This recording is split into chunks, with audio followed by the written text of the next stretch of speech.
നമസ്കാരം. ഇൻഫർമേഷൻ മീഡിയയുടെ പുതിയൊരു വീഡിയോസിലേക്ക് എല്ലാ കൂട്ടുകാർക്കും ഒരിക്കൽ കൂടി സ്വാഗതം. നമ്മുടെ വീടുകളിൽ ഉപയോഗിക്കുന്ന LPG ഗ്യാസിന് ഇപ്പോൾ പശ്ചിമേഷ്യയിലെ യുദ്ധവുമായി ബന്ധപ്പെട്ട് കുറച്ച് ബുദ്ധിമുട്ടുകൾ അനുഭവപ്പെടുന്നുണ്ട്. പല ആളുകളും ഫോൺ മുഖേന ബുക്ക് ചെയ്യാൻ നോക്കുന്ന സമയങ്ങളിൽ ബുക്ക് ചെയ്യാൻ സാധിക്കുന്നില്ല.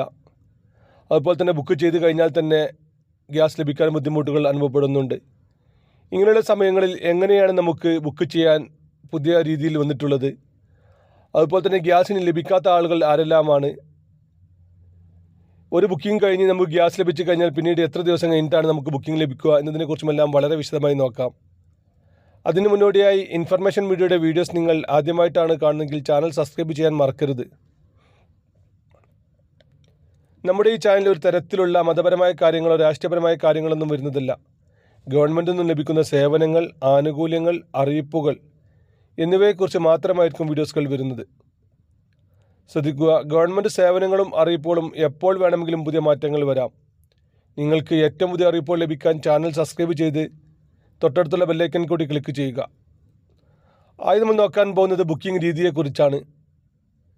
നമ്മളിപ്പോൾ സാധാരണ രീതിയിൽ ബുക്ക് ചെയ്യാറ് നമ്മുടെ ഫോണിൽ നിന്നും അവരുടെ ഫോണിലേക്ക് വിളിക്കുകയും അത് ഓട്ടോമാറ്റിക് സിസ്റ്റത്തിലൂടെ നമ്മൾ ബുക്കിംഗ് ചെയ്യുകയുമായിരുന്നു പതിവ്. എന്നാൽ ഇപ്പോൾ ഒരുപാട് ആളുകൾ ഒരുമിച്ച് ബുക്ക് ചെയ്യുന്നത് കൊണ്ട് തന്നെ ആ നമ്പർ പലപ്പോഴും ബിസിയായിട്ടാണ് കാണുന്നത്. ഒരുപാട് ആളുകൾക്ക് ബുക്ക് ചെയ്യാൻ സാധിക്കുന്നില്ല. ഒരുപാട് തവണ ശ്രമിച്ചിട്ട് നടക്കാത്ത ഒരുപാട് ആളുകളുണ്ട്. അങ്ങനെയുള്ള ആളുകൾക്ക് ഇപ്പോൾ ഒരു മൊബൈൽ ആപ്ലിക്കേഷൻ വന്നിട്ടുണ്ട്. നിങ്ങൾ ഏത് കമ്പനിയുടെ ഗ്യാസാണ് ഉപയോഗിക്കുന്നത്, ഇപ്പോൾ ഇന്ത്യൻ ഓയിലിൻ്റെ ഗ്യാസ് കണക്ഷനാണ് നിങ്ങൾ ഉപയോഗിക്കുന്നതെങ്കിൽ നിങ്ങൾക്ക് പ്ലേ സ്റ്റോറിൽ നിന്നും അവരുടെ ഔദ്യോഗികമായ ആപ്പ് ഡൗൺലോഡ് ചെയ്ത് അതിൽ നിങ്ങളുടെ മൊബൈൽ നമ്പറും ഗ്യാസ് കണക്ഷൻ നമ്പറും എല്ലാം കൊടുത്ത് ലോഗിൻ ചെയ്ത് കഴിഞ്ഞാൽ നിങ്ങൾക്ക് ബുക്ക് ചെയ്യാൻ സാധിക്കുന്നുണ്ട്. ഇങ്ങനെ ബുക്ക് ചെയ്ത ആളുകൾക്ക് പെട്ടെന്ന് തന്നെ ഗ്യാസ് ലഭിക്കുകയും ചെയ്യുന്നുണ്ട്. ഇതിലൊരു കാര്യം പ്രത്യേകം ശ്രദ്ധിക്കുക, പല ആളുകളും പല ലിങ്കിൽ കയറിയിട്ടാണ് ഇങ്ങനെയുള്ള ആപ്ലിക്കേഷൻ ഇൻസ്റ്റാൾ ചെയ്യുന്നത്. അങ്ങനെ ചെയ്യുന്ന ആപ്പുകൾ പലതും തട്ടിപ്പുള്ള ആപ്പുകളും ആയിരിക്കും. പ്ലേ സ്റ്റോറിൽ നിന്നും ഔദ്യോഗികമായുള്ള ആപ്ലിക്കേഷൻ തന്നെ ഇൻസ്റ്റാൾ ചെയ്യാൻ ശ്രദ്ധിക്കുക. അതിനുശേഷം വരുന്ന കാര്യങ്ങളെല്ലാം കൊടുത്ത് OTP കൊടുത്ത് ചെയ്യുക. ഇതിൽ പേയ്മെൻറ്റ് ചെയ്യാനുള്ള ഒരു ഓപ്ഷൻ നിലവിലുണ്ട്. ഇങ്ങനെ പേയ്മെൻറ്റ് ചെയ്യരുത്. ചിലപ്പോൾ തട്ടിപ്പുള്ള ആപ്പുകളുമായിരിക്കാം. അതുകൊണ്ട് തന്നെ ഓൺലൈൻ ബുക്ക് ചെയ്താൽ മാത്രം മതി. 2 ദിവസം തന്നെ നിങ്ങളുടെ വീട്ടിലേക്ക് ഗ്യാസ് കണക്ഷൻ എത്തുന്നതാണ്.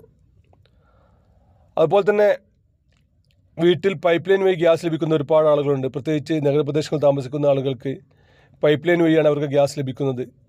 ഇങ്ങനെ പൈപ്പ് ലൈൻ വഴി ഗ്യാസ് ലഭിക്കുന്ന ആളുകൾക്ക് ഇനിയൊരു അറിയിപ്പ് ഉണ്ടാകുന്നതുവരെ അവർക്ക് ഗ്യാസ് കണക്ഷൻ്റെ കുറ്റി നിറക്കാൻ സാധിക്കുകയില്ല. അങ്ങനെയുള്ള ആളുകൾക്ക് ഇപ്പോൾ ബുക്ക് ചെയ്യാനും സാധിക്കുന്നില്ല. തൽക്കാലത്തേക്ക് മാത്രമാണ് ഇങ്ങനെ ഒരു പ്രശ്നമുള്ളത്. യുദ്ധം കഴിഞ്ഞ് സാധാരണഗതിയിൽ കപ്പൽ ഗതാഗതവും മറ്റെല്ലാം പൂർണ്ണതോതിലാകുന്ന സമയത്ത് തന്നെ ഇങ്ങനെയുള്ള പ്രശ്നങ്ങളെല്ലാം തീരുന്നതാണ്. അതുപോലെ തന്നെ നിങ്ങൾക്ക് ഇതിങ്ങനെ ഓൺലൈൻ ബുക്ക് ചെയ്ത് കഴിഞ്ഞാൽ നിങ്ങൾക്ക് നിങ്ങളുടെ ഗ്യാസ് ഏജൻസിയുമായി ബന്ധപ്പെട്ട് കഴിഞ്ഞാൽ നിങ്ങൾക്ക് വണ്ടി വരുന്നില്ലെങ്കിൽ അവിടെ പോയും ഗ്യാസ് കണക്ഷൻ ബുക്ക് ചെയ്യാൻ സാധിക്കും. ഇങ്ങനെയെല്ലാം പോകുന്നതിന് മുമ്പായി തന്നെ നിങ്ങൾ അവിടെ ഏജൻസിയുമായി ബന്ധപ്പെടുക, അവിടെ സ്റ്റോക്ക് ഉണ്ടെന്ന് ഉറപ്പുവരുത്തുക. പല ആളുകളും കഴിഞ്ഞ ദിവസങ്ങളിൽ നമ്മൾ കാണാറുണ്ട്, അവിടെ പോയി വെറുതെ ഒരുപാട് സമയം സ്പെൻഡ് ചെയ്യുകയും ഗ്യാസ് ലഭിക്കാതെ വരികയും ചെയ്യുന്നുണ്ട്. അതുപോലെ തന്നെ ഗ്രാമപ്രദേശങ്ങളിൽ താമസിക്കുന്ന ആളുകൾക്ക് ഒരു കുറ്റി ബുക്ക് ചെയ്ത് കഴിഞ്ഞാൽ അവർക്ക് പിന്നീട് 45 ദിവസത്തിന് ശേഷം മാത്രമായിരിക്കും ഈ ഒരു ബുക്കിംഗ് സിസ്റ്റം ഓപ്പൺ ആവുകയുള്ളൂ. അതുവരെയും അവർക്ക് ബുക്ക് ചെയ്യാൻ സാധിക്കുന്നില്ല ഇപ്പോൾ. അതുകൊണ്ട് തന്നെ പ്രത്യേകം ശ്രദ്ധിക്കും, ഇങ്ങനെ ബുക്ക് ചെയ്ത് കഴിഞ്ഞാൽ നിങ്ങൾ ഗ്യാസ് റിസീവ് ചെയ്യാനാണ് വീട്ടിലുണ്ടാകുകയും വേണം. ഒരുപാട് ആളുകൾ ഇപ്പോൾ ഗ്യാസ് ബുക്ക് ചെയ്യുകയും പിന്നീട് റിസീവ് ചെയ്യുന്ന സമയങ്ങളിൽ വീട്ടിൽ ആളില്ലാത്തത് കൊണ്ട് അത് മടങ്ങിപ്പോവുകയും ചെയ്യുന്നുണ്ട്. ഇങ്ങനെ മടങ്ങിപ്പോയി കഴിഞ്ഞാലും ശരി, പിന്നീട് നമുക്ക് 45 ദിവസത്തിന് ശേഷം മാത്രമാണ് ബുക്കിംഗ് ചെയ്യാൻ സാധിക്കുകയുള്ളൂ. ഒരുപാട് ആളുകൾ ഇത് കാത്തു നിൽക്കുന്നത് കൊണ്ട് തന്നെ ഇവർ അത് മറ്റു ആളുകൾക്കെല്ലാം കൊടുക്കുകയും ചെയ്യുന്നുണ്ട്. വീഡിയോ ഇഷ്ടപ്പെടുന്നു കരുതുന്നു. ഇതുപോലത്തെ ചെറിയ ചെറിയ ഇൻഫർമേഷൻ വീഡിയോകൾക്ക് വേണ്ടി ചാനൽ സബ്സ്ക്രൈബ് ചെയ്തിട്ട് കൂട്ടുകാരിലേക്ക് ഷെയർ ചെയ്ത് കൊടുക്കുക. ഇനി നമുക്കൊരു പുതിയ വീഡിയോസുമായി കാണാം. അതുവരേക്കും എല്ലാ കൂട്ടുകാർക്കും നന്ദി, നമസ്കാരം.